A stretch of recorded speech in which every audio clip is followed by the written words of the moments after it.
Se você sente que sempre falta intensidade nas histórias que encontra por aí, é porque falta mesmo. Existem narrativas que simplesmente não podem ser contadas abertamente.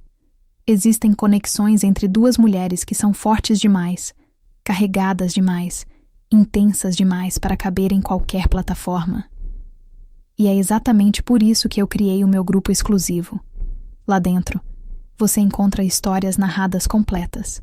Não são capítulos soltos, não são partes interrompidas. São narrativas inteiras, envolventes, construídas para te prender do início ao fim. Cada história é uma experiência, uma imersão. São romances entre duas mulheres com química real, com tensão que cresce devagar, com olhares demorados, com aproximações que fazem o coração acelerar, com desejo que não é escondido, não é suavizado e não é cortado pela metade. E todos os dias uma nova história narrada é adicionada ao grupo. Todos os dias você entra e encontra uma nova trama para sentir, imaginar e se envolver. Mulheres intensas, relações proibidas, encontros inesperados, conexões que começam com conflito e terminam em entrega. Histórias mais quentes, mais profundas, mais ousadas do que qualquer coisa que pode ser publicada livremente. Se você gosta de narrativas entre duas mulheres que exploram o desejo, a tensão e a entrega de forma envolvente e provocante, esse grupo foi feito para você.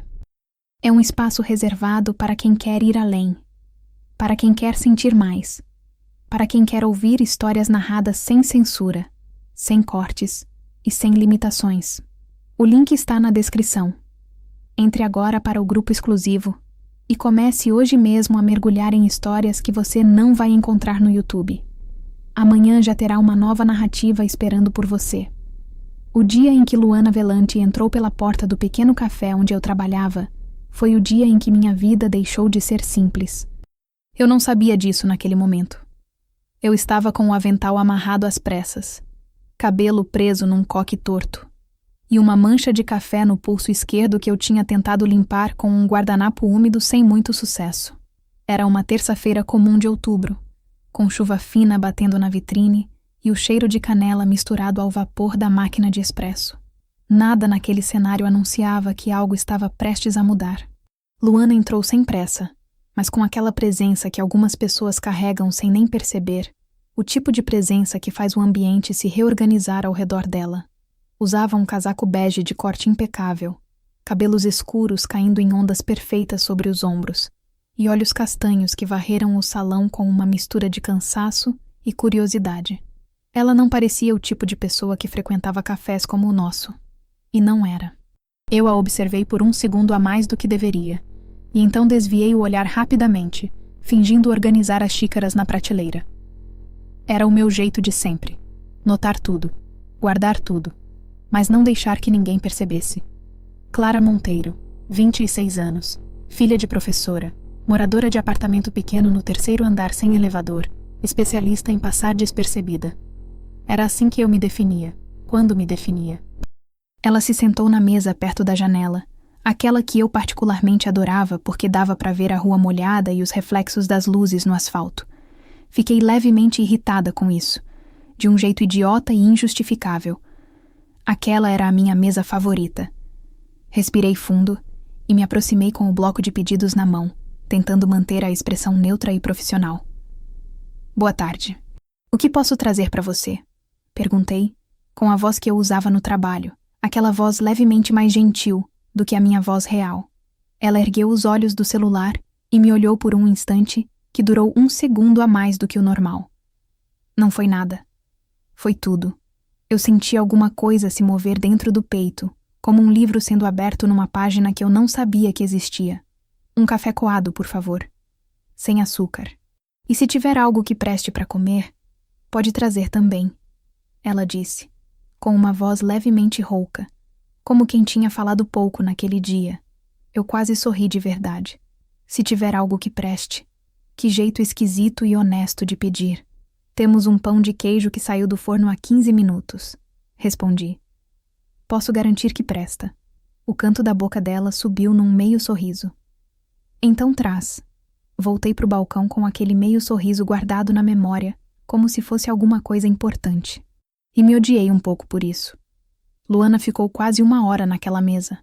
Trabalhou no notebook, falou ao telefone 2 vezes em voz baixa, comeu o pão de queijo inteiro e pediu um segundo café. Quando foi embora, deixou uma gorjeta desproporcional em cima do recibo, dobrada com cuidado. Eu a desdobrei depois que ela saiu e fiquei olhando para ela por tempo demais. Era o dobro do valor do pedido. Não era comum. Nada naquela mulher parecia comum. Ela voltou na quinta-feira. E na semana seguinte. Na terça de novo. E depois toda semana. Sempre na mesma mesa. Sempre o mesmo pedido. Sempre aquela gorjeta dobrada. Eu comecei a notar coisas sem querer. Que ela mordia levemente o lábio inferior quando estava concentrada. Que quando o telefone tocava e ela não queria atender, ela deixava ele vibrando 3 vezes antes de desligar. Que ela tinha o hábito de girar a xícara no prato enquanto pensava. Eu notava e não falava nada, porque não era meu lugar falar nada. Foi na 4ª visita que ela iniciou uma conversa de verdade. Eu tinha acabado de trazer o café quando ela fechou o notebook de repente e me olhou com uma expressão direta, quase desconcertante. Você sempre trabalha nesse turno? Perguntou. Terças e quintas à tarde, sim. Respondi surpresa com a pergunta. Por quê? Porque você é a única pessoa aqui que não tenta me convencer a experimentar o cardápio todo, nem fica me perguntando se tá bom de 5 em 5 minutos. Ela disse, com uma sinceridade seca que era quase engraçada. Isso é raro. Eu não soube o que responder por 1 segundo. Então disse com honestidade. Acho que as pessoas sabem quando precisam de espaço. Ela me olhou de um jeito diferente depois disso. Como se eu tivesse dito algo que ela não esperava. Aprendi o nome dela por acidente. Numa tarde em que alguém a cumprimentou no café com aquela familiaridade de quem a reconhecia de algum lugar importante. Luana Velante, a pessoa disse, como se o nome tivesse peso. E tinha. Eu fui pesquisar depois do trabalho, deitada na minha cama pequena com o celular no rosto, e o que encontrei me deixou imóvel por alguns minutos.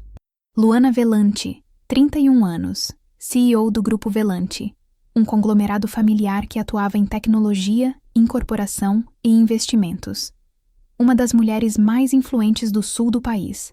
Perfis em revistas de negócios, fotos em eventos de gala com aquele mesmo casaco bege ou outros igualmente impecáveis. Um sorriso nas fotos que era diferente do meio sorriso que eu conhecia. Mais ensaiado, menos real. Fiquei me sentindo estranha depois disso. Como se soubesse de algo que não devia. Como se o pequeno mundo que tinha começado a se formar naquelas tardes de café tivesse de repente ganhado dimensões que eu não sabia lidar. Luana Velante não era só uma mulher bonita com presença marcante. Era uma mulher de outro universo.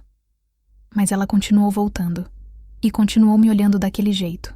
Foi numa quinta-feira de novembro que aconteceu a primeira coisa que eu não soube catalogar como simples. O café estava quase vazio, a chuva tinha voltado, e Luana estava na mesa de sempre com uma expressão que eu nunca tinha visto nela. Cansada de verdade. Não o cansaço elegante de quem trabalhou muito, mas um cansaço fundo, daquele que vem de dentro. Ela não abriu o notebook naquela tarde. Ficou apenas olhando pela janela, a xícara esfriando na frente dela. Eu deveria ter ficado no balcão. Em vez disso, me aproximei e perguntei, mais baixo do que o normal. Você quer que eu traga mais alguma coisa ou prefere só ficar aqui por um tempo?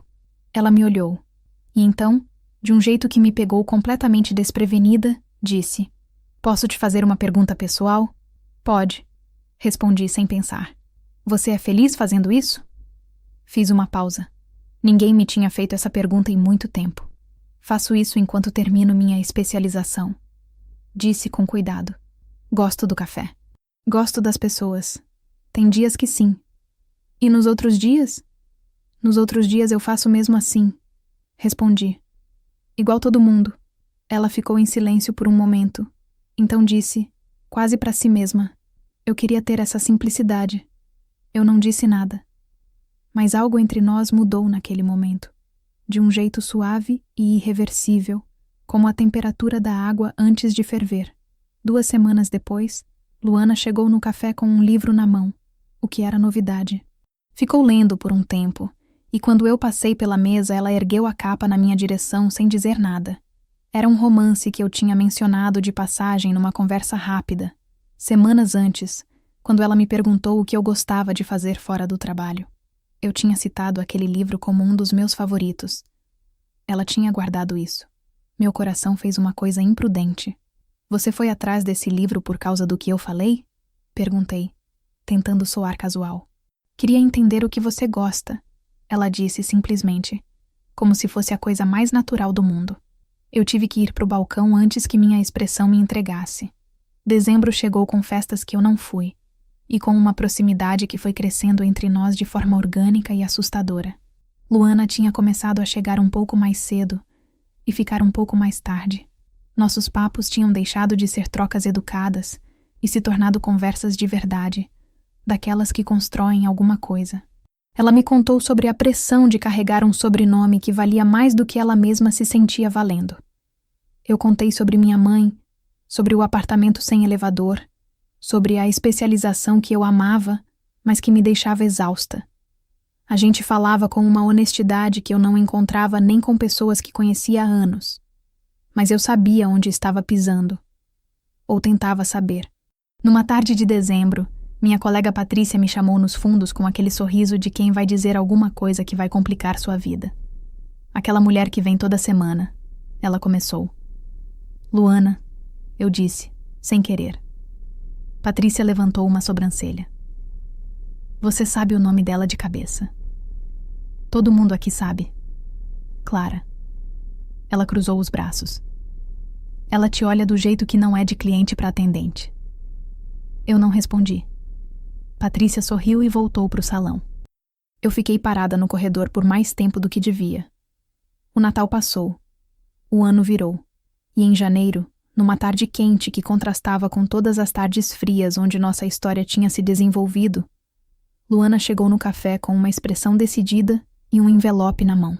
Sentou, esperou eu me aproximar e colocou o envelope em cima da mesa na minha direção. O que é isso? Perguntei.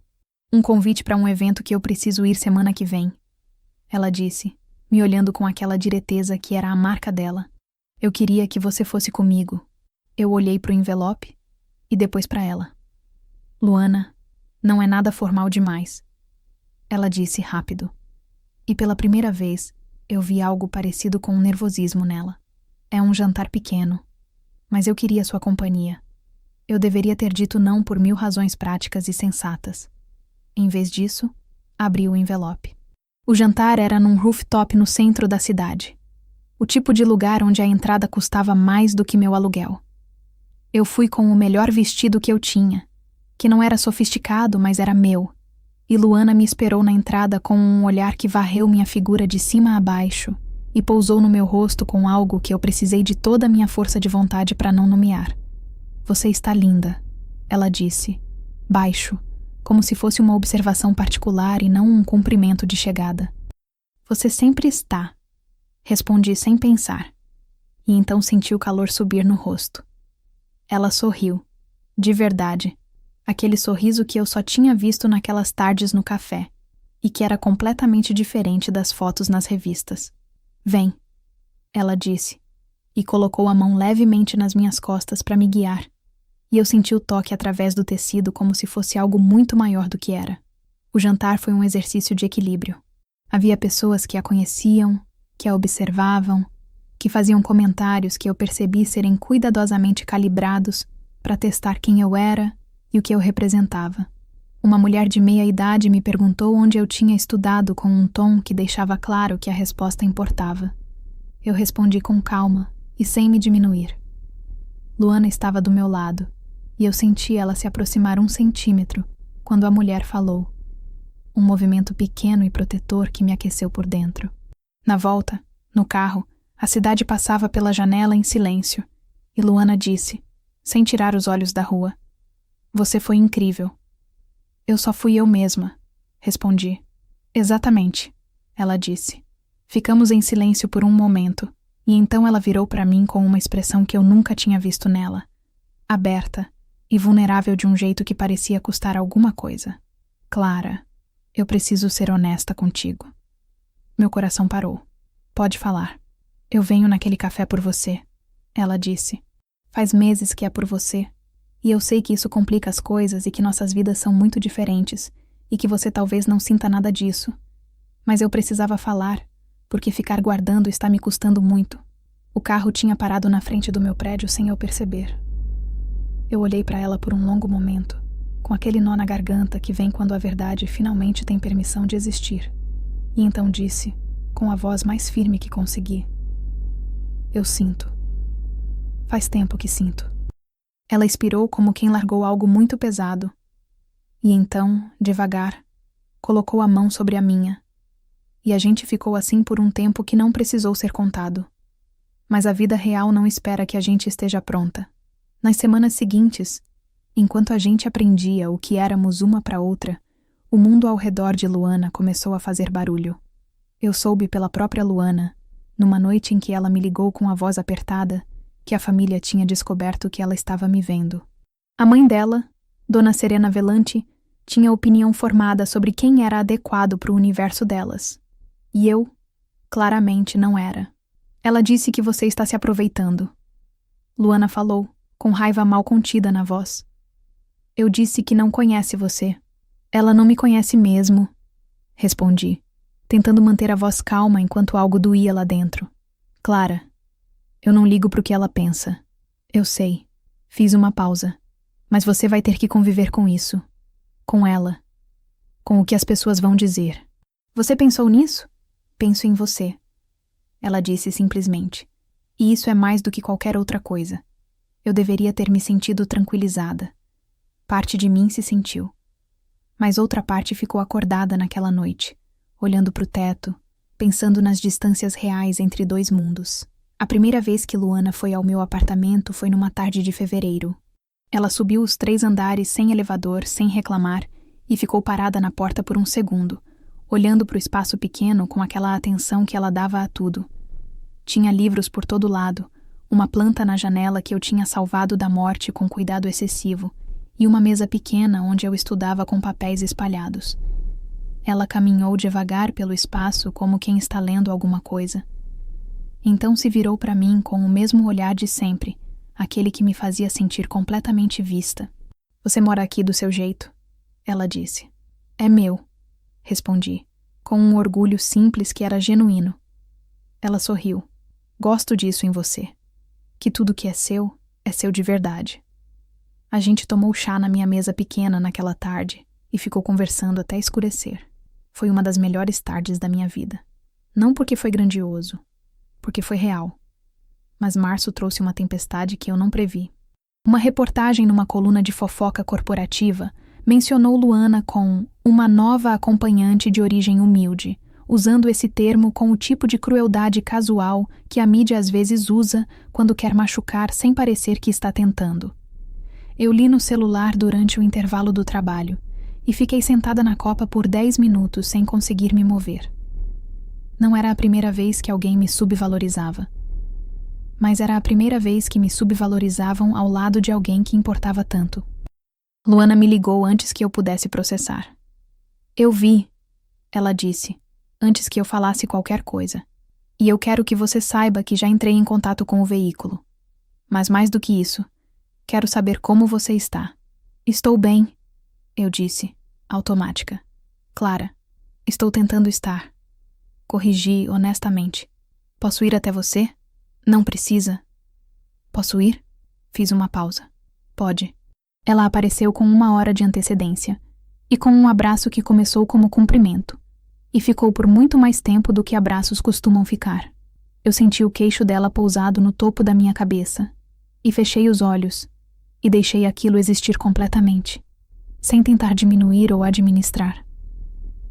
Às vezes a gente precisa deixar alguém te segurar. Eu não me envergonho de você, ela murmurou. Quero que saiba disso. Eu sei, respondi, com a voz abafada contra o ombro dela. Só dói de vez em quando. Eu sei que dói. Ela me abraçou mais forte.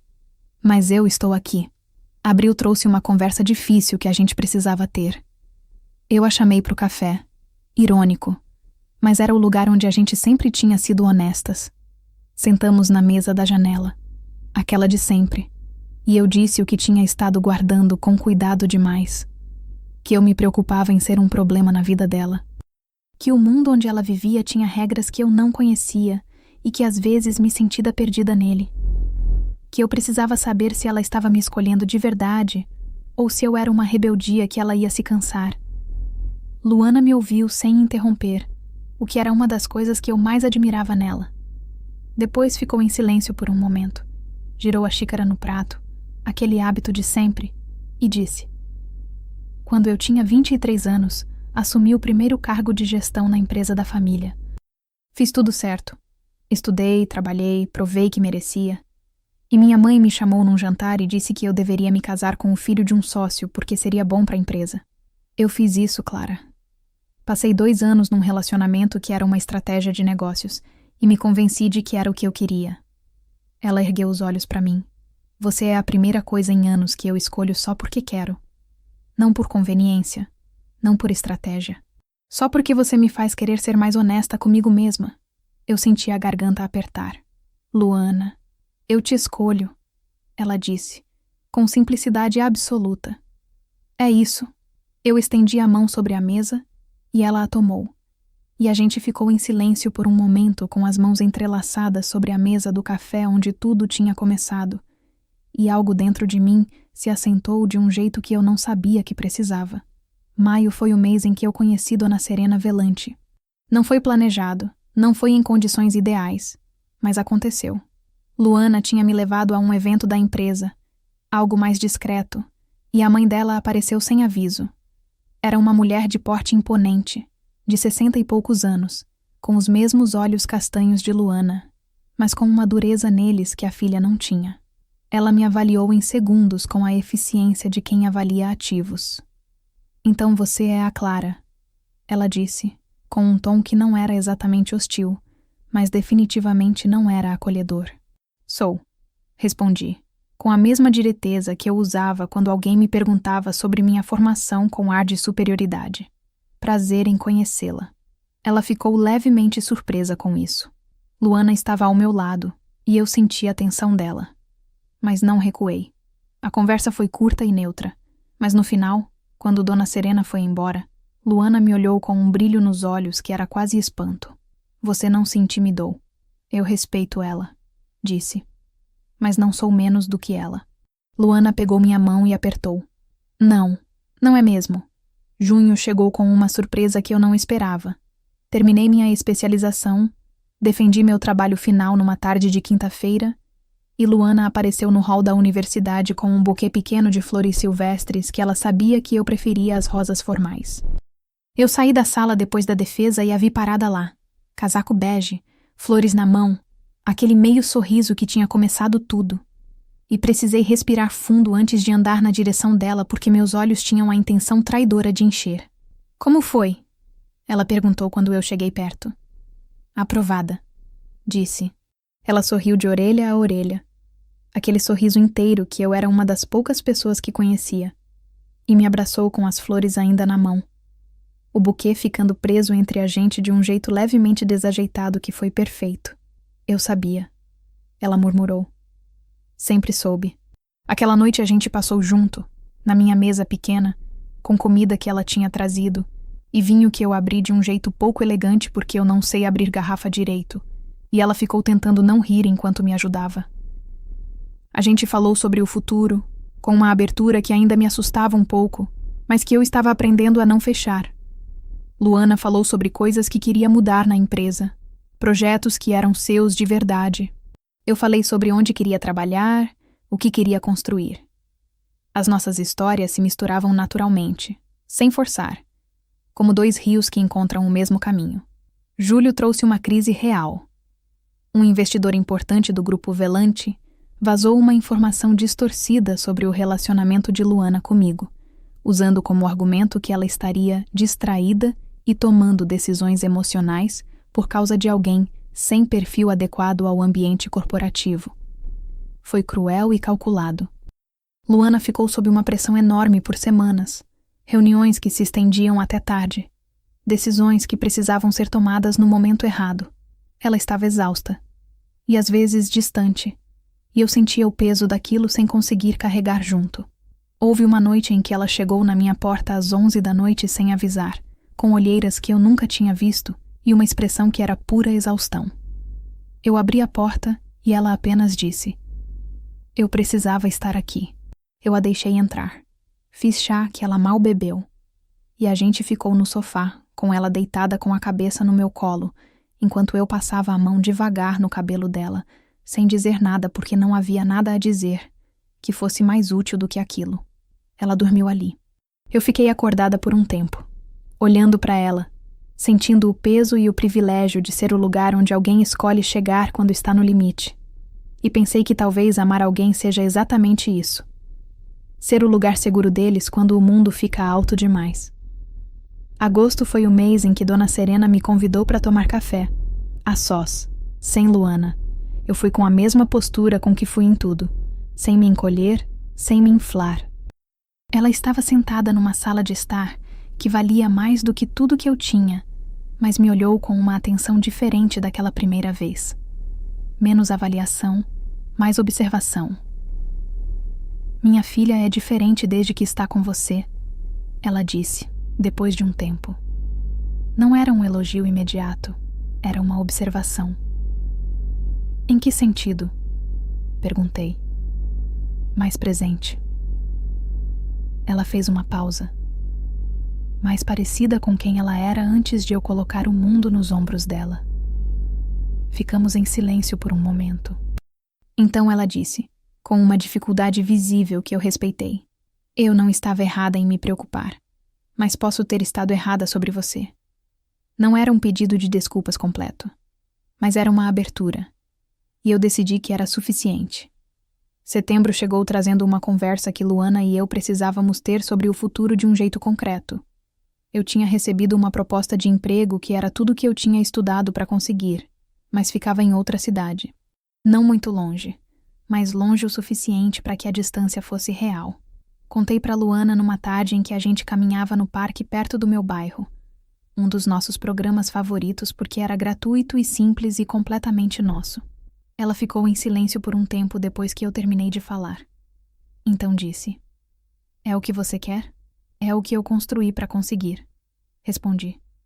"Mas não é a única coisa que importa para mim agora." Ela parou de caminhar e me olhou. "Clara, eu nunca vou ser a razão para você abrir mão de algo que é seu. Isso não é amor. Isso é uma armadilha. Eu sei", disse. "Mas quero saber o que você sente. Sinto que vou sentir sua falta todos os dias." Ela disse com uma honestidade que cortou e aqueceu ao mesmo tempo. "E que vou fazer o que for preciso para que a distância seja só geográfica." Eu tomei a mão dela ali no meio do parque, entre pessoas que passavam sem nos ver, e pensei que às vezes a coragem maior não é a de ficar, mas a de continuar mesmo quando fica mais difícil. Outubro marcou 1 ano desde que Luana tinha entrado no meu café pela primeira vez. Eu tinha começado um novo emprego. A distância era real, mas gerenciável. A gente se via nos fins de semana quando dava, falava todo dia, e havia uma solidez entre nós que não precisava de presença constante para se manter, porque estava construída em algo mais fundo do que conveniência. Naquele outubro, Luana foi me visitar na cidade nova. Eu a busquei na rodoviária, o que a fez rir porque ela estava acostumada a aeroportos, e a levei de ônibus para o meu apartamento novo, que era menor ainda que o anterior, mas que eu já tinha enchido de livros e da planta salva da morte que eu tinha levado comigo. Ela ficou olhando para o espaço do mesmo jeito que tinha olhado para o primeiro, com atenção e carinho. "Você já fez desse lugar seu", ela disse. "É o que eu faço", respondi, e então sorri. Aprendi que é importante. Ela me olhou com aquela expressão aberta que eu conhecia de cor agora. Atravessou o espaço pequeno na minha direção e colocou as mãos no meu rosto com uma delicadeza que me fez fechar os olhos por um segundo, e disse baixinho: "Obrigada por nunca ter se vendido, por ter continuado sendo você em todos os momentos em que seria mais fácil não ser." Eu abri os olhos. "Obrigada por ter entrado naquele café." Ela sorriu, o sorriso inteiro de sempre, e e me beijou com a gentileza de quem tem todo o tempo do mundo. E lá fora, a cidade nova fazia seu barulho ordinário e bonito. E dentro do meu apartamento pequeno, havia apenas nós duas, reais e escolhidas, construídas devagar e com cuidado, como tudo que dura de verdade. E naquele beijo simples, no meu apartamento sem glamour, longe de jantares em rooftops e reportagens e pressões de família, eu entendi que o amor que vale não é o que te encontra no seu melhor momento.